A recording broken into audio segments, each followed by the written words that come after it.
दोस्तों क्या आप जानते हैं कि दुनिया में सबसे पहले ज़ना की इब्तिदा किसने, कब और क्यों की?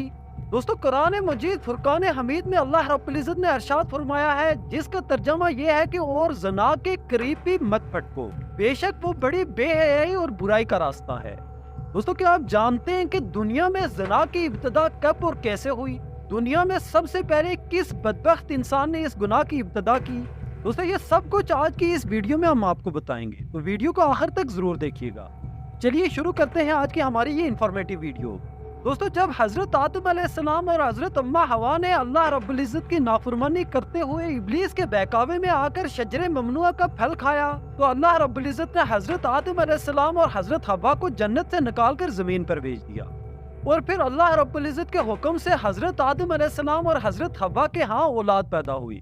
दोस्तों बाज़ रिवायात के मुताबिक हजरत हवा को 20 हमल ठहरे, जिसमें से 40 बच्चे पैदा हुए और हर हमल से एक एक लड़का और एक एक लड़की की पैदाइश हुई, यानी कि जुड़वा, हर हमल से एक लड़का और एक लड़की। और जमीन पर इंसानों की नस्ल बढ़ाने के लिए एक हमल से पैदा होने वाले लड़के की शादी दूसरे हमल से पैदा होने वाली लड़की के साथ कर दी जाती, और इसी तरह दूसरे हमल से पैदा होने वाले लड़के की शादी पहले हमल से पैदा होने वाली लड़की के साथ कर दी जाती, और इस तरह एक ही हमल से पैदा होने वाले लड़का और लड़की बहन भाई होते हैं। दोस्तों इस तरह हजरत आदम अलैहिस्सलाम के यहाँ 2 बेटे हाबील और काबिल पैदा हुए।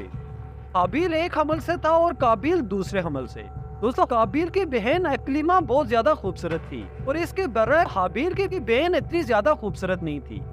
अब होना यह था कि हाबील की शादी काबिल की बहन के साथ होती और काबिल की शादी हाबील की बहन के साथ। और फिर जब निकाह का वक्त आया तो काबिल ने हाबील की बहन के साथ शादी करने से इनकार कर दिया और ये कहने लगा कि हाबील की बहन बदसूरत है, मैं अपनी ही बहन से शादी करना चाहता हूँ। और जब ये तनाज़ा बढ़ गया तो हजरत आदम अलैहिस्सलाम ने हाबील और काबिल से कहा कि दोनों अल्लाह रब्बुल इज़्ज़त की बारगाह में कुर्बानी पेश करो और जिसकी कुर्बानी कबूल होगी उसका निकाह अकलीमा से कर दिया जाएगा। दोस्तों काबिल खेती बाड़ी का काम करता था और हजरत हाबील बकरियां चराया करते थे। दोस्तों हजरत हाबील ने अल्लाह रब्बुल इज़्ज़त की बारगाह में बकरी का एक खूबसूरत बच्चा पेश किया और काबिल ने गेहूं का एक गट्टा अल्लाह रब्बुल इज़्ज़त की बारगाह में पेश किया। दोस्तों जब ये दोनों कुर्बानियां पेश हो गई तो उस दौर के रिवाज के मुताबिक आसमान से एक आग उतरी जिसने हजरत हाबील अलैहिस्सलाम की कुर्बानी को निगल लिया, यानी कि ये साबित हो गया कि हजरत हाबील अलैहिस्सलाम की कुर्बानी कबूल हो गई। दोस्तों जब हजरत हाबील की कुर्बानी कबूल हो गई तो इसका मतलब ये था कि अकलीमा से शादी हजरत हाबील अलैहिस्सलाम ही करेंगे,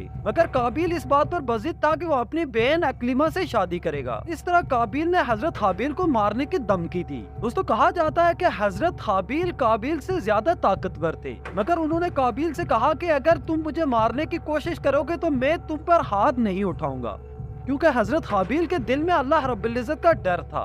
दोस्तों उसके बाद काबिल ने गुस्से में आकर हजरत हाबील के सर पर पत्थर मारा, जिसकी वजह से उनकी डेथ हो गई। दोस्तों ये जमीन पर सबसे पहला कत्ल था। दोस्तों मुफस्सिरीन ये लिखते हैं कि जब काबिल ने अपने भाई को कत्ल किया तो तकरीबन 1 साल तक वो उनकी लाश को अपने कंधे पर उठाकर फिरता रहा और फिर अल्लाह के हुक्म से वहां पर 2 कुव्वे आए और वो आपस में झगड़ा करने लगे। एक कुव्वे ने दूसरे कुव्वे को मार दिया और मारने के बाद एक जगह खुदाई करके उसे दफन करके ऊपर मिट्टी डाल दी और फिर काबिल ने भी कुव्वों को देखकर ऐसा ही किया।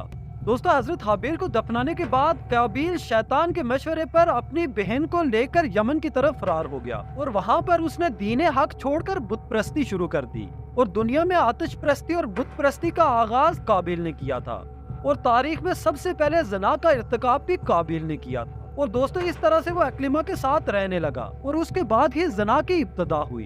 दोस्तों ज़ना को इस्लाम में बहुत बड़ा गुनाह करार दिया गया है और इस्लाम में इस गुनाह की बहुत बड़ी सजा है और कुरान पाक में अल्लाह रब्बुल इज़्ज़त ने इरशाद फरमाया है कि ज़नाकार मर्दों और औरतों को 100 कोड़े लगाओ और अल्लाह की शरीयत के हुदूद जारी करते हुए तुम्हें हरगिज तरस नहीं आना चाहिए। अगर तुम्हें अल्लाह पर और क़यामत पर ईमान है तो उनकी सजा के वक्त मुसलमानों की जमात मौजूद होनी चाहिए।